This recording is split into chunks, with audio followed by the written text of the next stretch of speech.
નવરાત્રિના છઠ્ઠા નોરતે માં કાત્યાયનીની પૂજા કરવામાં આવે છે. આ માતાજીને મધનો પ્રસાદ ધરવામાં આવે છે. તો આજે આપણે બનાવીશું ખીર. સૌથી પહેલાં 1 કપ ચોખાને આપણે મિક્સરમાં પીસી લઈશું.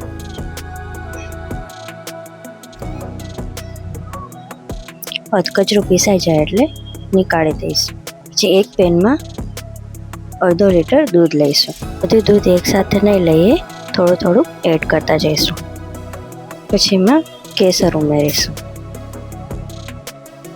દૂધમાં એક ઉફાણો આવી જાય એટલે એમાં ક્રશ કરેલા ચોખા એડ કરીશું.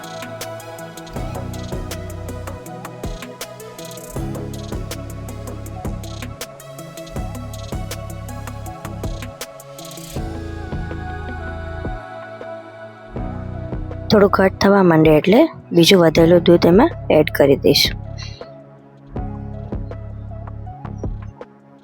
પછી એમાં એલચી એડ કરીશું. ચોખા સરસ ચડી જાય ત્યાં સુધી એને થવા દઈશું.